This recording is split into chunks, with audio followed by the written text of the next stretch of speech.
Consent thresholding in absolute Femdom. This is the last chapter in the series Negotiating Femdom. You're listening to the Mistress Code. I'm RacyWilde.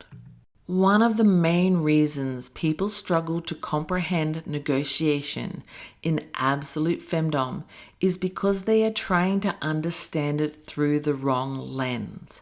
In most egalitarian or kink-adjacent structures, negotiation implies mutual authorship. Two people come to the table and decide together how power will be exercised. But absolute Femdom is not egalitarian.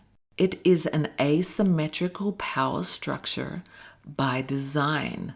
Thus, it requires a different model altogether. Not negotiation, but consent thresholding.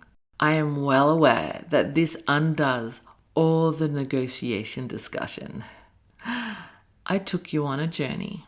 Consent thresholding is a method by which the submissive is vetted, filtered, and onboarded into a pre-existing Femdom structure, one authored entirely by the Domina.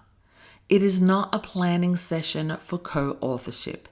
It is an initiation process that requires two distinct acts of consent. The first threshold is universal. Does the submissive consent to enter into an asymmetrical power dynamic? The second threshold is specific to absolute Femdom. Does the submissive consent to the domina's sole authorship of the dynamic? Only when both these thresholds are crossed does the process of alignment begin. This model may feel unfamiliar to those attuned to egalitarian or vanilla frameworks, but it is far from unprecedented. In fact, it mirrors several well-established systems of entry across business, ritual, and legal domains. Number 1, vetting and selection, professional and business logic. In professional environments, particularly in high-stakes or creative leadership roles, candidates are not brought in to reshape the institution, but to determine whether they align with it.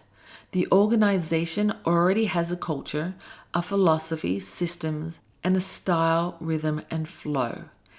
Entry into the company is conditional on whether the applicant resonates with its ethos, goals, and values. The applicant is not there to rewrite the framework of the company, but to demonstrate they can thrive within it. The Domina, in this sense, is the sovereign architect of her dynamic. Her Femdom is not adjusted to match the incoming submissive. It is fixed in principle and evolving only on her terms. The submissive undergoes a vetting process not to reshape her will, but to prove he is capable of operating within its logic. In absolute Femdom, this vetting is not a one-time test. It is a gradual, cumulative process that often takes months. Many dominers, myself included, begin with relative style interactions, not because they intend co-authorship, but because the early phases of contact require education, observation, and foundational trust building. During this process, preferences may be exchanged and scene-based dynamics explored. But all of it leads toward a single inquiry. Can this man surrender to my complete authorship? 2, initiation into a framework, ritual and mythic logic. The logic of absolute Femdom more closely resembles initiation than collaboration. In initiation-based systems such as spiritual orders, sacred societies, or mythic rites, the novice does not enter to make adjustments. He enters to be transformed. The structure already exists. The codes are already in place. The initiate crosses the threshold, not to participate in redesigning, but to submit to the ritual architecture that is already established. This is precisely how consent thresholding works in absolute femdom. The domina does not present a blank slate for the submissive to write on. She presents a system, an internally coherent, philosophically grounded logic of domination.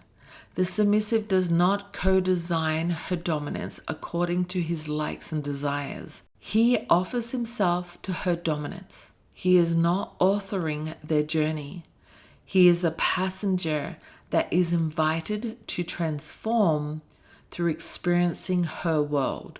As with most rites of passage, this is not instantaneous. The domina may slowly introduce elements of her erotic logic, sometimes overtly, sometimes symbolically, observing how the submissive responds to her way of wielding power. She withholds full access until the submissive has demonstrated spiritual and psychological readiness. This is not elitism, it is stewardship, and it allows for a system of leveled thresholds to ensure safety, and that the submissive enters through each one when he is ready. 3. Offer and acceptance, contractual logic. From a legal or contractual standpoint, consent thresholding is similar to the principle of offer and acceptance. The domina does not present a menu of optional kinks to be negotiated. She makes a contractual offer. Here is the structure of my dominance. Her dominance is not a blank template, but a completed framework. Then the submissive may accept, decline, or ask clarifying questions. But what he cannot do is revise the terms of her authorship. It is not that his voice is irrelevant. His safety needs and clarity matter immensely. But the femdom is not his to shape. It is the domina's unique framework designed around her truth. This is a crucial distinction from relative models where the act of negotiation is often an act of co-creation. In absolute femdom, negotiation is redefined as discernment of compatibility, not design of content. The domina has already done the design. She is author. The task is not to rewrite or edit her. It is to read. Absolute femdom, structured, ethical, and consent aware.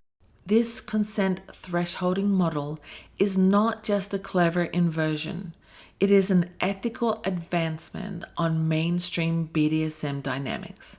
By placing the power structure up front, before acts, before preferences, and before roles, the domina is radically clarifying what is on offer.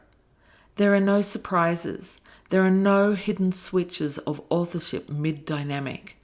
There is only her structure and the opportunity for the submissive to enter it in full awareness. The model is not ad hoc. It is not fantasy. It is a tested, lived, and deeply consent-aware system of ethical asymmetry. It is also, by necessity, slow. Most absolute dominers do not rush this process. They graduate their submissive from exploratory play to full surrender only after deep vetting, long experience, and ever-unfolding communication of limits, thresholds, and alignment. This is not a shortcut of being dominated, but a prolonged act of care and respect designed by the domina. I've mentioned this many times before. It takes me at least 6 months to go through this consent thresholding process. I want to make sure that my subs are fully aware of what they are consenting to before they consent. This can only happen through education and experience of my personal femdom. So, I use egalitarian BDSM models to prepare them, and yes, I let them know that such is not real domination.